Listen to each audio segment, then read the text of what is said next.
Okay, so today I just wanted to talk through some of the steps we take when helping children really develop a love and an ability to write. When children are very young, when they start to eat and wean, they'll start making marks in the porridge and things they eat, and then they get a little bit older and they might have a pen and start making very random marks on their piece of paper, not meaning anything at all, but just really exploring what they can do with what they're given. And that stage carries on for quite a while, really until children are maybe starting to enter preschool, maybe about 3 years old. Obviously, every child is different, so obviously every child's individual, but roughly as they maybe start a preschool setting, you might start to see a little bit more of a logic about their marks. So things kind of, although it might still just be very much mark making, it's kind of maybe it might be going from left to right, as you'd expect to see in a book, or it might be that you start to see some recognisable letters, if they've got some letters in their name that they're used to seeing, or things like the McDonald's sign, they might, know what the M looks like, and packaging that they have around the house all the time, or favourite toys. So they become familiar with some letters, and that might start appearing in some of their writing as well. And that's just all building up to children understanding basically that marks can have a meaning, and often do have a meaning. So when children are in preschool and when they start reception, the first step for a lot of children is trying to get them to tell us what they've written. So if they've maybe got squiggles on a page, they're in the role play area, they're writing a list, there's just lots of marks going on, kind of being able to tell us what it says. Now, to us, it might mean, obviously we wouldn't look at that and go, it says sausage. But if they can say, oh, it's a list, Miss Brakel, and they've said sausage, it says sausage and it says cereal, absolutely fantastic. They're starting to make that link between what they're putting on a piece of paper and it meaning something to them, and they can tell us about it. So that's the very beginning stages. Now I'm just going to briefly talk about the phases in phonics again, and I did talk about this in the phonics video right at the beginning of the year. If you're a reception parent, that would have been sent out to you. But we use letters and sounds in our school, and it's a phased approach from phase 1 to phase 6. So phase 1 is a preschool phase where it's very much before they start school and continuing into school, things like rhyming and alliteration and hearing the sounds in words and listening skills. All of those really, really important things are developed during phase 1. And then phase 2, 3 and 4, which I've got on here, are reception, and we do those across the reception year. So phase 5 is year 1 and phase 6 is year 2. The other thing to note is actually that phase 4 doesn't have any new sounds introduced. There's some new tricky words and there is definitely new learning, but there's actually no new sounds in phase 4. Kind of only wanted just to recap on that, because when I talk about which words I hope children should be able to spell correctly, that will link in as well. So when they start school and reception, within the first few weeks we start on phase 2, and that is teaching the children about 4 sounds a week. Then we don't do it in this order, it'll be in the blue book, the order we do them, 4 sounds a week, and we teach them how to write that sound, and we do lots of what begins with that sound, and build up their confidence with the most common sounds. When they're at this phase, when your child's at the phase of kind of learning those first few sounds, we start to think about writing with those sounds as well. So that stage in reception, kind of leading up to Christmas, we do lots of lists and individual words rather than necessarily that many sentences. So it might be that we're writing a list of animals. So I would be saying to the children, right, you think of an animal, and they would say cat, for example. And the very beginning skill for each child is to be able to hear that first sound. So what's the first sound in cat? Actually, and it is definitely something that needs lots of practice, but what's the first sound? Cat, fantastic. And if they aren't hearing it with me just saying cat really clearly, I would be going cat and seeing if they pick it up that way. And then they would be trying to write the k for cat for me. And we use lots of things like this sound card. So, if we're not sure what a k looks like, can we find it on here? Oh, there it is. Can we copy it onto our board? And we would maybe do it together, or they would have a go at doing a k. Now, when they're getting really good at that, so sorry, back to what I was saying, for initial sounds, that would be, if that was where that child was at and that was what their target was, I would then write the rest of cat for them, and then we'd move on to the next animal. Oh, elephant, elephant. What can we hear in elephant? Oh, let's find oh, here it is, let's jot it down. So that would be the very first thing they would work on. And just say at this point, this is very much in our guided writing activities. So within reception, there is an awful lot of play, and there are a lot of writing opportunities around the classroom. When they're writing in their play, so they don't have an adult with them, so there'll be an awful lot of mark making that I was talking about before, lots of squiggles, lots of letters, I'll be beginning to hear the children saying to each other, oh, what do you know what the first sound is, and things like that. But in their play, they very much are just using what we do in our focused activities, using what they've learned and trying to apply it themselves independently, which is obviously the next great step. So kind of what I'm talking about here is when we have focused activities a couple of times a week. So yeah, so we do initial sounds first. If they're getting quite good at initial sounds, we'd then be thinking, oh, do you know, I think there's some more sounds in cat, cat, cat, cat. Can you hear any of the sounds? Cat, cat. And quite often, not always, but quite often, children hear the final sound after they've started hearing the first sound.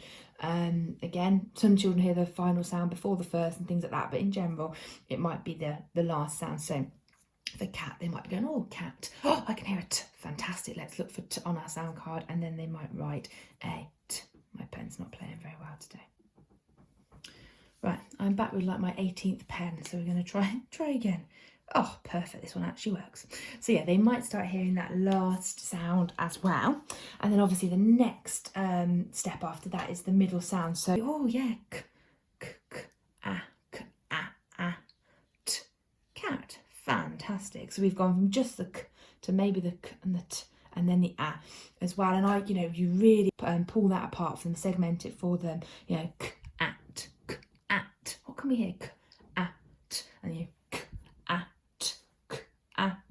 really supporting them with that, because then the more you do that, the better they get at it themselves as well. So that's kind of our first challenge, is children being able to write a 3-letter word. Perfect. That's kind of your first, stepping stone really on the way.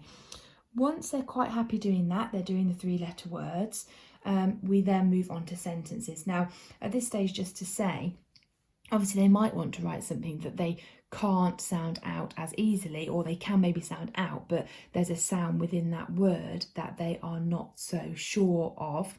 So for example, if nearer the beginning of the year, when these are our phase 2 sounds and this is what we've covered, and they want to write the word pain, then they might know it's p-a-n, so they might do the p, but then p-a, oh, they know it's the A sound, but they're not sure what the A sound looks like. So there's different ways of tackling that. Sometimes it's as simple as saying, do you know what? The A sound is an A and an I, and we haven't done that sound yet, but it's an A and an I. And because you're writing that word, I'm going to let you know, and you can just do an A and an I. That's the A sound. And then they would do p-a-n, pain. Perfect. And they would move on. Other times I talk to them about maybe using a magic line. So if they were writing independently, so that it doesn't hold them up, because unfortunately they might almost sit there thinking, well, I don't know the A sound, so I can't carry on. They could do p-a-n, and they'll do themselves a magic line. And then when we come back to read their work together with an adult, I go, oh, I've spotted a line there. What sound was it you weren't sure of? And they might, remember A, what was the A sound? And then either I'll pop it in, or we would again talk about it and they would pop it in. So, they are going to want to write words that they don't know what all the sounds are, and that's great. Now, sticking on individual words for a moment, the other thing that happens is obviously our English language makes life a little bit tricky for us sometimes, and we've got lots of different ways of writing some sounds, some alternative ways. So that is not something we come on to until we are in year 1, when we do phase 5. So phase 2 is most of your alphabet sounds, and then phase 3 is the rest of the alphabet sounds, and then we teach one way of writing quite a lot of the other sounds. So for example, with A, we teach the AI way of writing it, as in the word rain.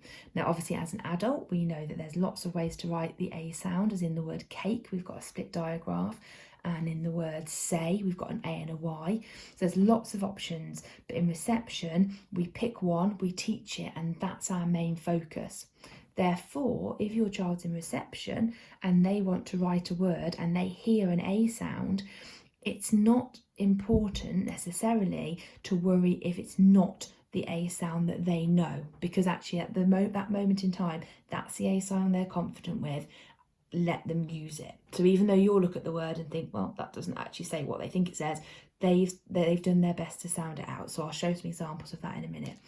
And then when we go into phase 5, which is over year 1, that's when we do start to introduce some other ways to write each of the sounds. So again, for in year 1, we do look at the A split diagraph in snake and the A in crayon.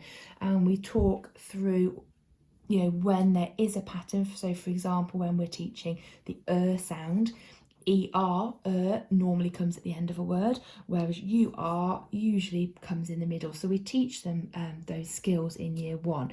So kind of in reception, we haven't moved on to that yet. So the fact they know one sound is fantastic. So I'm going to show a couple of examples of what I mean now. So for example, if they were writing the word light at kind of maybe October half term in reception, there's a very good chance that lots of children would write this. Because at that stage in reception, we have not learned the IGH I sound, which we only did a couple of weeks ago. So the only I they are confident with is the I in their tricky word packs, which is here, this sheet that you've all got at home. By that point, by the time they're writing words like, they will have, almost definitely would have done the I as a word. So if they were to write light, it would probably look like that. And at that stage, that is fantastic. Absolutely. We don't worry about the fact that it's a capital and it's not in the middle of words, anything like that. We just think, do you know what? They've had the confidence to have a try. So we would leave it at that. And then as the stages go, we obviously would build from that. So now that the children know that the IGH sound says, the letters IGH say I, now I would be saying to the reception children, oh, no, it can't possibly be that, because, well, number one, we never ever have a capital letter in the middle of a word. It can't be that because actually I is a word by itself, so it can't be in the middle of a word. And we know that there is a sound for I. So at that point, I would absolutely be correcting this light into this light. Absolutely, because they now know this I sound. Now, they might not know it without checking a sound card. You know, we've got these up around the classroom, obviously at home. Something like this might be helpful, or they've got their blue books to flick through to check, oh, what was that I sound? So absolutely use resources, but they should then be moving from putting capital I's when they hear an I sound to actually using the I. Now, the next stage after that is obviously they might think about the word time. So they might want to write the word time. Now, at this stage in the year, I would be absolutely fine with them writing time with the IGH sound, because they're in reception and this is the one way, this is the trigraph we know says I. Now, obviously, as a grown-up, we know that's not how we write time, and we know that there's a split diagraph because the M pops in the middle. However, they haven't learned that yet. So the fact they've had to go, they've used an I sound, leave it. Absolutely leave it. So that is kind of the building blocks. And because we follow letters and sounds, which has a systematic approach, this is where the building blocks come, you know, on top of each other at each individual child's pace. So we maybe the U and the T for light, then we do the I, then we move to the I sound that we know, and then we will be writing some words that do not have this I sound, but that's what they hear, so absolutely fine. So it's so much about sounding out. If a child's in year 1, that is when I would be starting to speak to them about the different ways that we might write the I sound. So if they were writing independently and they had their ideas were flowing, I would just let them get on. But at the end of a couple of sentences, I would say, oh, let's have a look at that word time. Do you know? That's quite a key word. We write that quite a lot, don't we? Like once upon a time and things. So it's probably quite important we know how to spell that one. So I'm going to let you know that actually in the word time, there's a split diagraph. Could you have a go at writing that with a split diagraph I rather than the IGH? And then they'll have a little try. If it was a word where there was a bit of a pattern, so we learn in year 1 that at the end of the word, Y quite often says E, so in words like mummy and daddy. So if they'd have written a word like mummy with this E sound at the end, then in reception, fantastic, no problem. But in year one, I would be saying, right, in our phonics lessons, we've learnt that normally at the end of the word, if you hear the E sound, it's not an E and an E and an E. Can you remember what it is? And quite quickly then we'll go, oh yeah, it's a Y or a Y. And sometimes obviously in donkey and things, it can be an E and a Y. So we talk about that. So that's kind of where that skill comes in. It's still really tricky. It still needs a lot of adult support, but it would definitely be year one that we start talking about where the different sounds might come in. When children move into year two, you generally find quite an increase in the number of words they can spell, just because they're reading more, they've been exposed to more, they've, learnt more spellings, and then as they go through the school, more and more words fall into place. But in reception and year one, the key, and what I say about 1,000,000 times a day, is have a go at sounding it out. Even if it's a really long word, have a go at sounding it out. And I'll do that with them. I'll break it down with them and we'll talk about it, but it's sound it out, because it just gives them that confidence to have a go, rather than writing a word and looking at the grown-up thinking, right, come on then, tell me how to spell it, because you're like, no, it's okay, you can have a go to sound it out yourself. Now, there are absolutely some words that I encourage the children, and we teach the children very directly how to spell, and that's where this list comes in handy, that you have probably all been using for your high frequency word packs for them to read. So we work through this for the children to read, but it's also a good way of looking at which ones we focus on for spelling. So by this time of year, it is really great if reception children can spell all of these words. So the first 6 words here. So if they were writing a sentence like the cat sat on the mat, at that point I would be hoping that they would spell the correctly. Again, we've got it up on the walls, we've got them on magnets, they go and take it off the wall on the magnet and bring it to their table and copy it, all absolutely fine. But the and to and I, no go, those would be non-negotiable now. If we're writing those, we are going to try and spell those correctly. And same now, really, this time of year, these phase 3 tricky words are also starting to be important, that we look at them a little bit more carefully and try to get those right. For year 1, we then move on to these tricky words, which are phase 4 tricky words. Now, phase 4 is a reception. We cover it in reception, but we read them in reception. We spell them in year 1. And phase 5 as well. We try and spell those by the end of year 1. Again, some children love their spelling and they do it a bit quicker than that. Other children take a little bit longer, not a problem. But just for kind of general sake, these and these are the words that I'm really picking up with reception, and these as well for year 1. Now, it's really important not to kind of get too worried about it, because that can be really disheartening for children. So if they've written a sentence and there's I don't know, they've got they, my and to in there and they're all spelled incorrectly, it's probably worth just picking up on one of those and focusing on that one to look at together, rather than feeling like you've got to pick up on everything, because that's not fun for anybody. So that's the words that I would be encouraging the children to spell. And again, not from heart, not having to know that in their head all the time, but just hopefully using the resources around the classroom, they can spell them. And we've got lots of word mats and things, so you could make yourself almost a little, just a piece of paper with those on, just to help, if that would help your child. The other words that I kind of do, we do worry more about focusing on the actual spelling, is keywords within a topic. So this is from our pirate topic a while ago. So I have probably one of these words mats for most topics, because say we did water for 2 weeks, then absolutely by the end of the 2 weeks it would be really great if the children can spell the word water.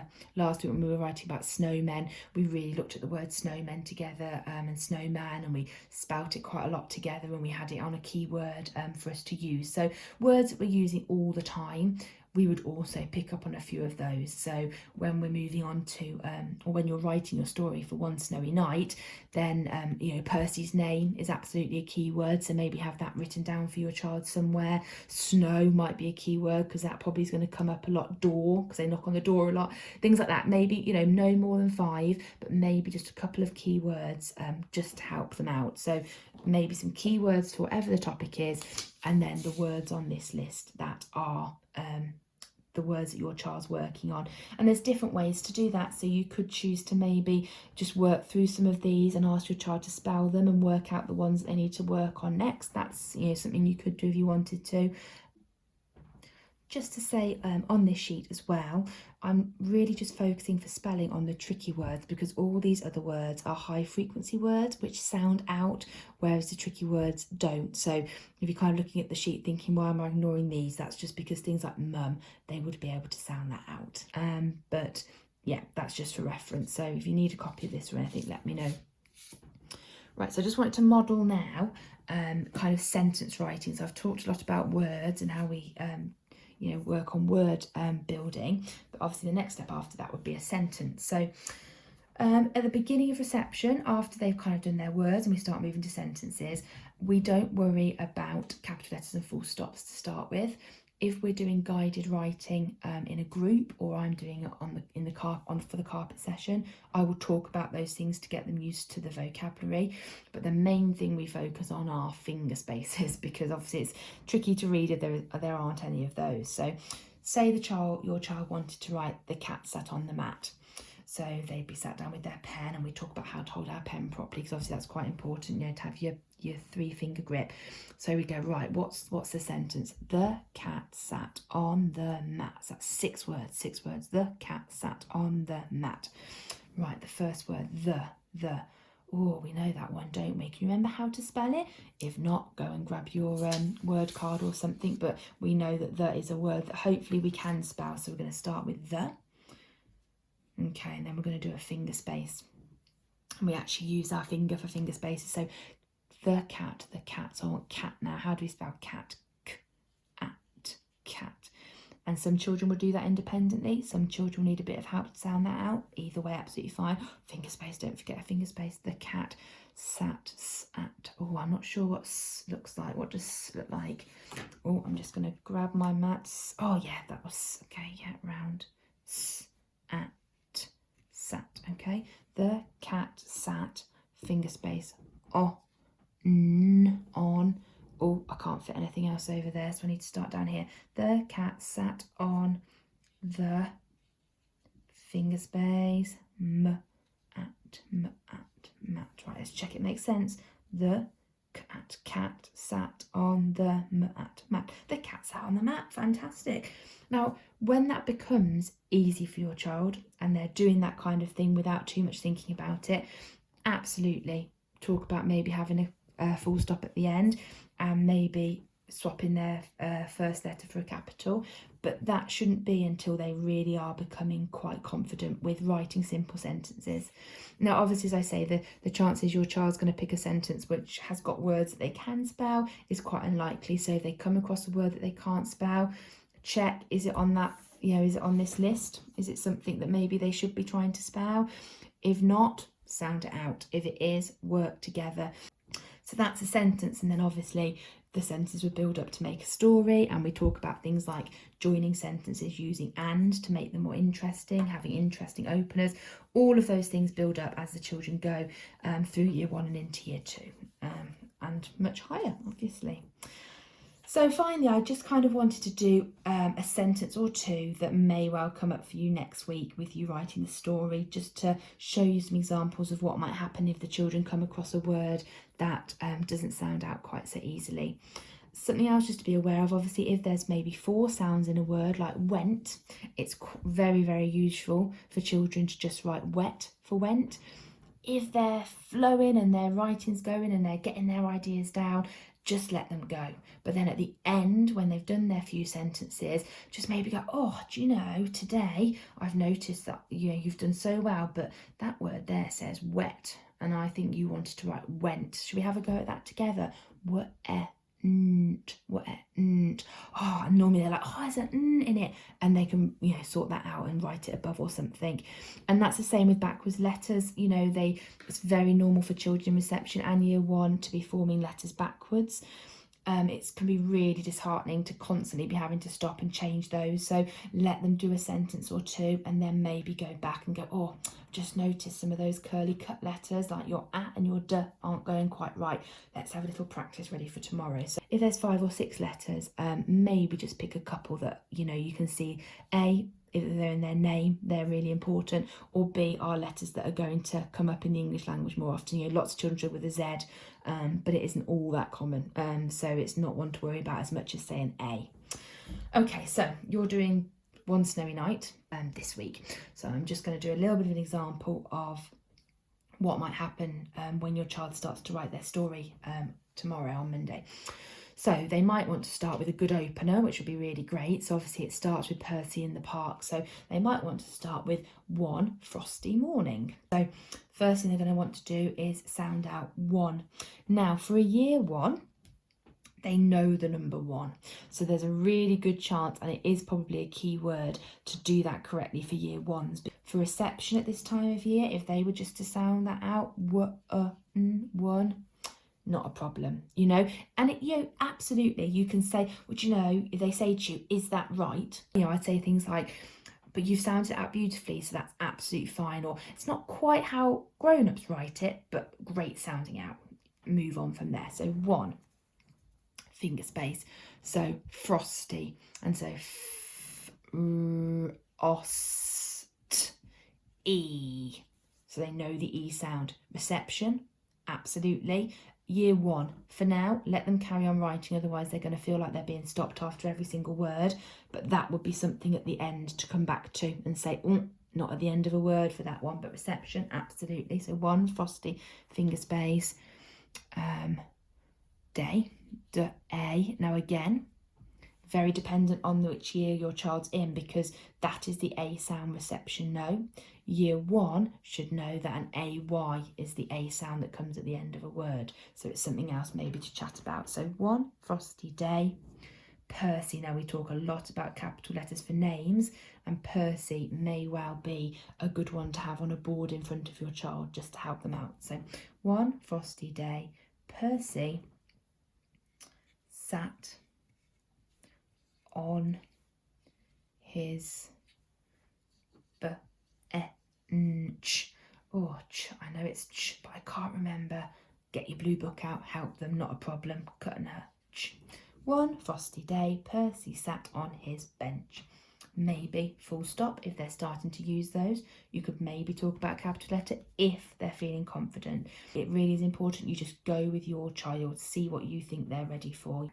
So now might be a good time, as I say, if it was maybe a year 1 child, having a look at some of those spellings before they move on to the next bit. Entirely up to you. What happens next? Let them talk the sentence through with you.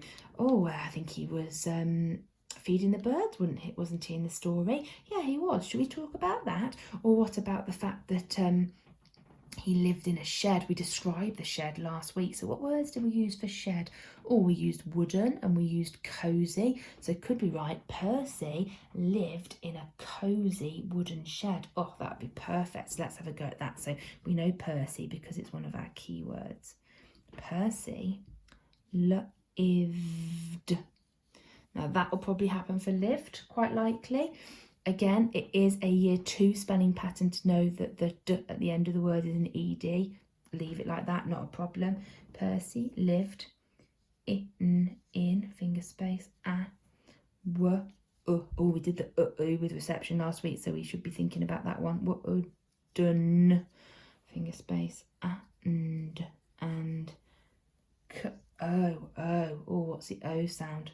Oh, no, O's, E, cosy, shed, full stop. Percy lived in a wooden and cosy shed. Fantastic. Now, no, not perfect spelling, not as a grown-up, but absolutely a really good effort for reception year 1 children.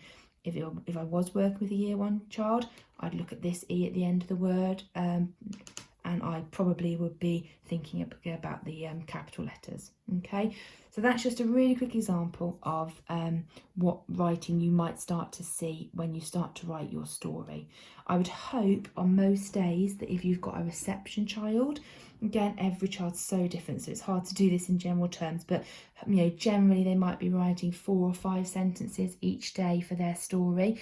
And if they've got amazing ideas, then maybe they write the first 3 sentences, but you might need to do a little bit of writing to catch them up to the right part that I've said to try and get to for each day. For a year 1, a good half a page a day is great. A good 5, 6, 7 sentences would be fantastic.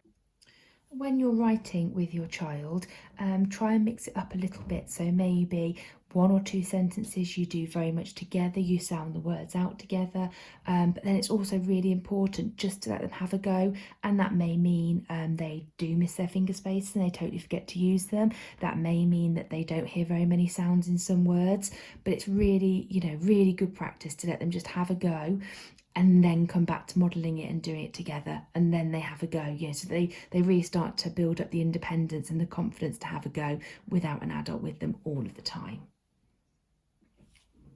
Okay, I hope that's been helpful. I feel like I've talked an awful lot, but there's kind of a lot to get through. So the main messages really are sound it out. Sound it out, sound it out, sound it out. And then the words that you really need to think about are the ones on here for your child. Which ones do they know? Which ones could they maybe do with looking at next? They're the ones to pick up on, as well as any keywords within your topic. Okay, any questions at all? Then, as always, please do give me an email. Have fun writing.